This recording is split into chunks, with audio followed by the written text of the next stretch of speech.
Tenang saja, Bang Demon sudah di sini, cuy.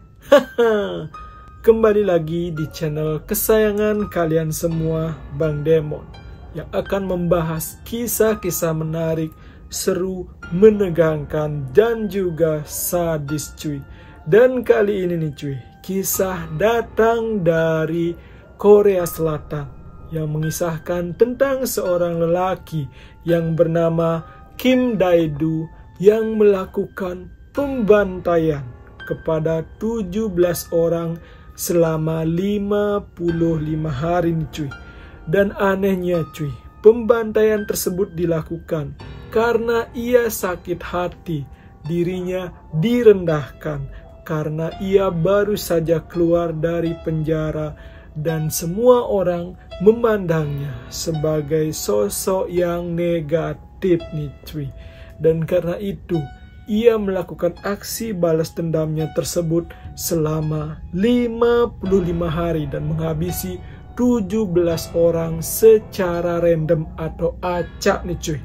Nah, bagaimana sebenarnya kisah dari Kim Dae-do ini dan kenapa ia bisa menjadi seorang pembantai atau latar belakangnya menjadi seorang pembantai nih, cuy. Mari kita saksikan kisah selengkapnya.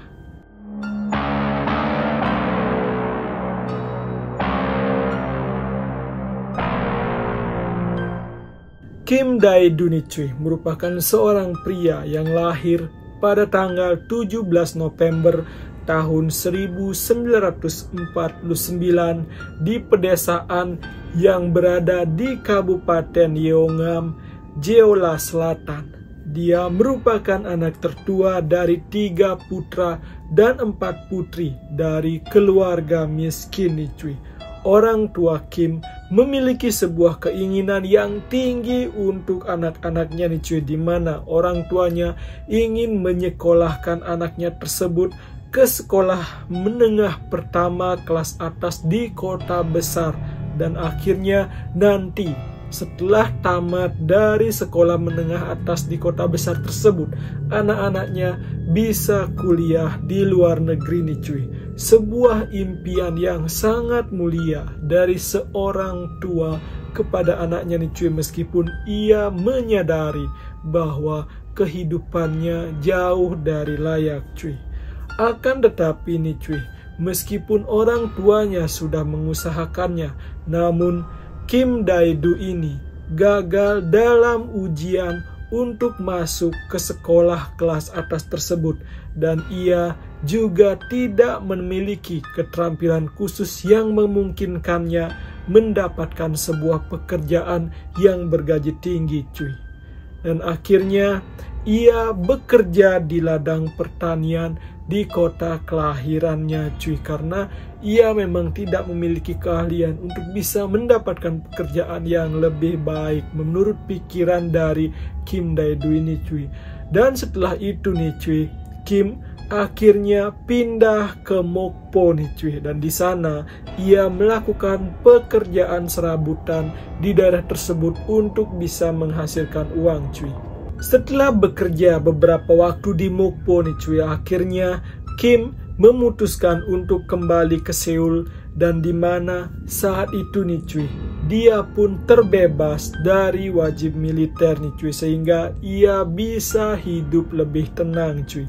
Meskipun demikian nih, cuy, namun Kim tetap merasa rendah diri nih, cuy, dan ia merasa tidak memiliki kemampuan apa-apa untuk mendapatkan sebuah pekerjaan yang layak.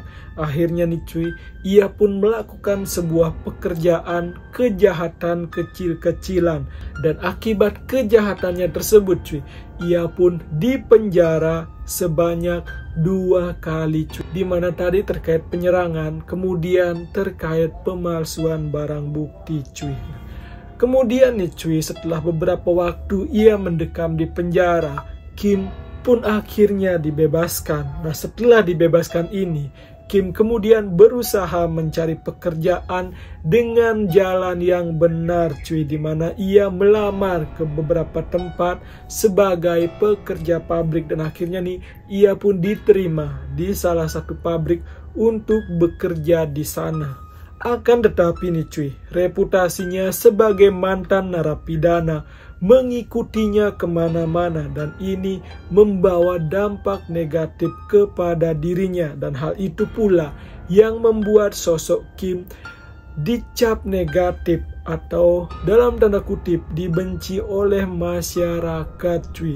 Dan akhirnya nih cuy, ia pun merasa sangat marah dengan cap yang diberikan oleh masyarakat kepada dirinya sebagai seorang mantan narapidana cuy. Dan dikatakan pula ia pun kesulitan untuk mencari pekerjaan yang lainnya cuy, karena ya sudah dicap jelek sebagai seorang mantan narapidana meskipun ia sempat bisa bekerja di sebuah pabrik cuy.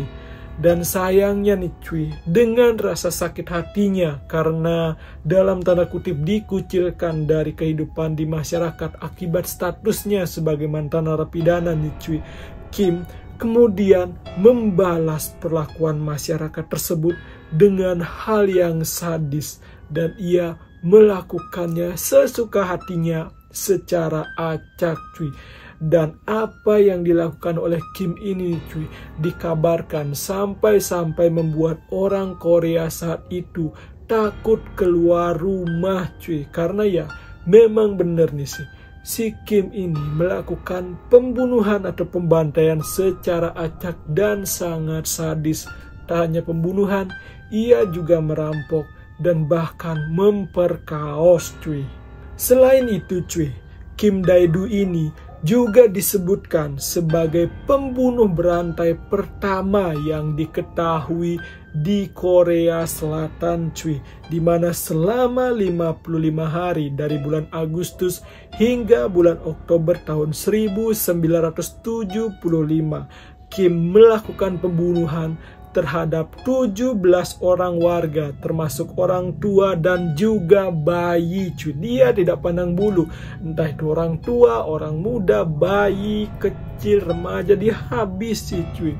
Dan disebutkan juga bahwa Kim ini adalah pembunuh berantai yang paling produktif di Korea, hingga akhirnya nantinya nih cuy, pada tahun 2004 rekornya tersebut dipecahkan oleh pembunuh berantai lain yang bernama Yo Yung Chul nih cuy. Nah, bagaimana ia melakukan pembantaian atau pembunuhan tersebut cuy? Pembunuhan pertamanya nih cuy dilakukannya pada tanggal 13 Agustus tahun 1975, di mana diawali dari Kim melakukan pembobolan terhadap rumah pasangan lansia yang tinggal di kawasan Gwangju nih cuy.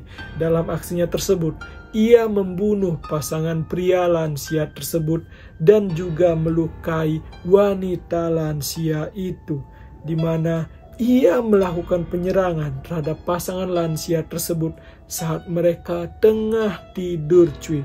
Dan setelah membunuh sang suami dengan menggunakan sabit, ia kemudian memukul istrinya dengan alu sebelum akhirnya ia mencuri senter dan melarikan diri cuy.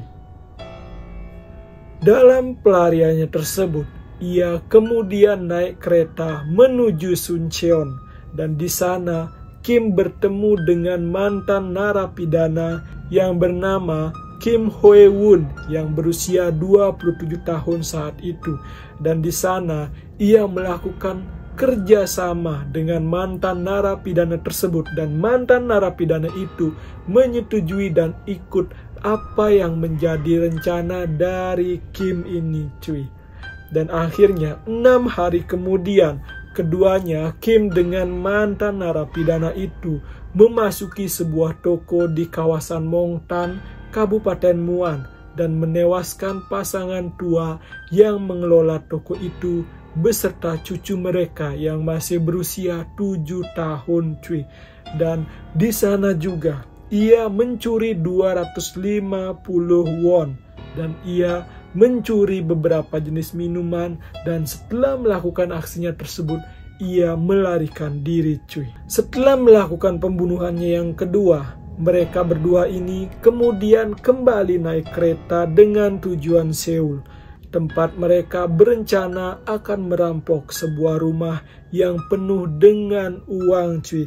Akan tetapi ketika mereka sampai di sana, mereka berpisah nih cuy. Dan akhirnya Kim Dae-do ini melanjutkan perampokan dan pembunuhannya sendirian cuy. Dan akhirnya nih, pada tanggal 7 September, Kim memasuki sebuah rumah di distrik Jungnam, Seoul, dan menewaskan seorang pria berusia 60 tahun yang tinggal di sana cuy. Tak berselang lama cuy, masih dalam bulan yang sama, tepatnya pada tanggal 25 September, ia kemudian pergi ke sebuah pedesaan terpencil dekat Pyeongtaek, dan ia membobol rumah tempat seorang wanita tua dan 3 cucunya tinggal di sana. Kim dikatakan melakukan penyerangan kepada wanita itu dan 2 anak laki-lakinya yang masing-masing berusia 5 dan 7 tahun menggunakan pisau daging cuy, dimana si Kim ini menghancurkan wajah mereka sehingga wajah mereka hancur dan tak bisa dikenali. Dan saat melakukan aksi pembunuhannya tersebut, gagang pisau dapur ini sampai patah cuy. Setelah melakukan aksinya kepada sang nenek dan 2 orang cucunya, ia kemudian menyeret cucu perempuannya yang berusia 11 tahun keluar rumah, dan di luar ia mencoba memperkaosnya. Akan tetapi usahanya tersebut gagal, dan akhirnya ia mengikat anak perempuan tersebut dan kemudian memukul wajahnya dengan palu hingga tewas cuy. 2 hari kemudian, tepatnya pada tanggal 27 September, Kim kemudian menyerang keluarga lain di kawasan Guri, dan di sana ia menewaskan pasangan muda dan anak mereka yang berusia 3 tahun cuy. Dan ia juga melukai 2 orang lainnya di kawasan tersebut. Dan 3 hari kemudian setelah kejadian itu, tepatnya 30 September, ia kemudian masuk ke sebuah rumah di Gumpo. Dan di sana nih cuy, ia melakukan pemerkosaan dan pembunuhan kepada seorang ibu sebelum ia memukuli bayinya yang berusia 3 tahun hingga tewas cuy. Ini bener-bener sangat-sangat sadis nih si Kim cuy. Bahkan ia tidak pandang bulu, mau anak-anak, bayi, dewasa, tua, hajar. Mungkin seperti itu pemikirannya dia demi ambisinya untuk balas dendam cuy. Kemudian tak berhenti di sana. Pada tanggal 2 Oktober, Kim kemudian menyerang pasangan muda di Suwon, dan si Kim membunuh mereka berdua dengan cara memukuli sang suami dengan benda tumpul dan kemudian mengikat istrinya sebelum mengakhiri hidupnya. Dan keesokan harinya ia kemudian mencoba beraksi lagi, di mana si Kim ini mencoba membunuh seorang kedi di lapangan golf di Suwon. Akan tetapi nih cuy, korban selamat dari serangan itu. Dan setelah korbannya selamat, si Kim melarikan diri ke Seoul, di mana di sana atau di Seoul ia mencoba merekrut seorang mantan narapidana yang ditemuinya di distrik Dobong sebagai kaki tangannya cuy. Akan tetapi nih cuy, mantan narapidana yang akan direkrutnya tersebut malah mencuri barang-barangnya dan mencoba melarikan diri cuy. Nah, karena dicuri nih cuy, merasa tertipu atau merasa ditipu oleh mantan narapidana itu, si Kim pun naik pitam cuy. Dan si Kim kemudian mengejar mantan narapidana tersebut dan akhirnya berhasil menangkapnya. Dan kalian pasti tahu apa yang akan dilakukan oleh Kim. Dan dia, Kim, membunuhnya langsung di tempat cuy. Dan setelah membunuhnya, ia mengambil celana jeans calon pembantu atau calon anak buahnya tersebut cuy.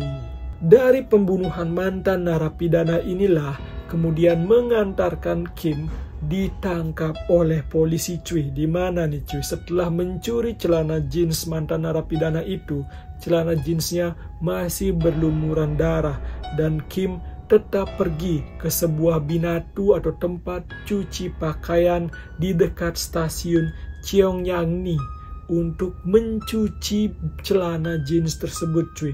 Ketika ditanya oleh pemiliknya yang bernama Ha Gyun Ba yang berusia 26 tahun tentang mengapa celana jeans tersebut berlumuran darah, Kim kemudian mengaku bahwa ia baru saja selesai berkelahi dengan seorang teman dan bercak-bercak darah tersebut itu menurut Kim adalah berasal dari mimisan nih cuy, karena hidungnya dipukul cuy. Nah akan tetapi nih cuy, si pemilik tempat cuci ini tidak percaya begitu saja dengan penjelasan dari Kim. Apalagi nih cuy, bekas darah yang disebut sebagai bekas mimisan itu cuy terlalu banyak cuy. Dan akhirnya si pemilik tempat cuci itu menelepon polisi dan mengatakan bahwa ia mencurigai kliennya, tepatnya pada tanggal 8 Oktober tahun 1975 cuy. Nah seorang polisi akhirnya datang dan kemudian bersembunyi di sana sambil menunggu Kim datang untuk mengambil celana jeans yang sudah dicuci tersebut. Dan akhirnya nih cuy, saat si Kim datang, polisi langsung menangkap pemuda yang memiliki tinggi kurang lebih 160 cm tersebut, dan ia kemudian langsung digelandang ke kantor polisi cuy. Dan sesampainya di kantor polisi, si Kim ini kembali berbohong kepada polisi. Ia masih tetap dengan pendiriannya untuk mengatakan bahwa bekas darah yang ada pada celana jeans tersebut adalah hasil dari perkelahian sehingga menyebabkan mimisan cuy. Akan tetapi ini si polisi berusaha terus untuk mendesak dan menggali terus pengakuannya agar ia mau berkata jujur nih cuy. Dan akhirnya si Kim memutuskan untuk mengubah kesaksiannya cuy. Akan tetapi ia masih tetap saja berbohong, di mana ia mengatakan bahwa ia habis dipukuli oleh seorang preman setempat cuy. Polisi pun melakukan verifikasi dari keterangan Kim tersebut, di mana polisi turun ke lapangan dan menginterogasi beberapa preman setempat atau preman lokal yang ada di sana, dan semuanya mengatakan bahwa mereka tidak kenal dengan Kim.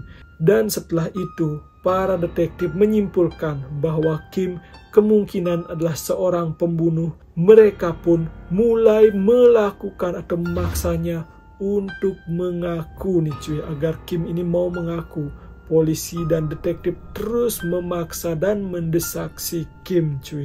Dan karena terus didesak dan ditanyai nih cuy, akhirnya si Kim pun menyerah dan mengakui kejahatannya tersebut, di mana ia mengaku telah membunuh sebanyak 17 orang dalam waktu 55 hari. Dan dalam salah satu kejahatannya, ia melibatkan komplotannya yang merupakan seorang mantan narapidana yang bernama Kim Hwae-won, yang kemudian polisi juga menangkap Kim Hwae-won tersebut cuy. Dan 2 hari setelah penangkapan itu cuy, si Kim kemudian diajak ke TKP atau ke lokasi pembunuhan yang ia lakukan, dan ia di sana diminta untuk menunjukkan bagaimana ia melakukan pembunuhan tersebut dan di tempat mana saja ia melakukan pembunuhan. Dan dalam penyelidikan kemudian ternyata tercatat bahwa ia sering menargetkan rumah-rumah terpencil dan miskin yang darinya hanya ada sedikit uang yang bisa dicuri, di mana ia disebutkan sengaja melakukan hal itu karena polisi lebih sering berfokus pada perampokan yang dilakukan terhadap rumah atau orang-orang kelas menengah dan atas. Dan secara total nih cuy, total barang jarahannya atau hasil curiannya dari tempat kejadian perkara tersebut berjumlah 26.800 won cuy. Dan akhirnya nih cuy, pada persidangan awal, Kim Dae-do dan juga Kim Hae-won ini kemudian dihukum atas tuduhan pembunuhan, pemerkosaan, perampokan, dan percobaan pemerkosaan, dan dijatuhi hukuman mati cuy. dan pada tanggal 18 Maret tahun 1976 hukuman mati juga dijatuhkan di pengadilan banding cuy, di mana si Kim ini melakukan banding cuy. Karena tetap dihukum mati, si Kim membatalkan bandingnya dan hukuman mati kemudian dikuatkan lagi nih cuy. Nah, sambil menunggu eksekusi nih cuy, si Kim Dae-do kemudian memilih berpindah agama menjadi seorang pemeluk Kristen dan dikatakan bahwa ia telah melakukan pertobatan atas apa yang dilakukannya selama ini cuy. Dan setelahnya ia seringkali menghadiri kebaktian di gereja dan menghabiskan waktunya dengan membaca Alkitab serta menyanyikan lagu-lagu pujian cuy. Dan pada tanggal 28 Desember tahun 1976, Kim Dae-do akhirnya dieksekusi dengan hukuman gantung di penjara Seodaemun di Seoul. Dan meskipun ada protes dari pengacaranya yang bernama Lee Sang-hyo yang telah memintanya agar hukumannya diringankan, namun eksekusi tetap berjalan cuy. Dan ternyata nih cuy, sebelum dieksekusi ia sempat mengatakan kepada pendeta bahwa ia sangat-sangat menyesali dosa yang telah dilakukannya dan ia berdoa semoga arwah para korbannya tersebut mendapat tempat yang terbaik.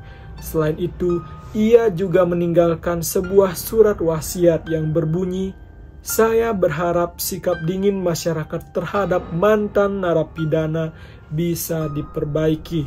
Jadi si Kim ini tidak mau kejadian yang ia lakukan ini terulang lagi, sehingga ia meminta masyarakat agar tidak selalu mencap negatif terhadap mantan narapidana, apalagi narapidana yang memiliki kasus kecil, misalkan hanya pencurian ringan dan kejahatan-kejahatan ringan cuy. Nah, itulah pembahasan terkait sosok pembunuh berantai dari Korea Selatan atau negerinya K-pop cuy, yang bernama Kim Dae-do yang melakukan aksinya pada tahun 1975 selama 55 hari dan menewaskan 17 orang baik dari bayi, remaja, pemuda hingga lansia cuy. Jangan lupa saksikan kisah-kisah menarik lainnya hanya di channel Bang Demon. Jangan lupa subscribe dan sampai jumpa.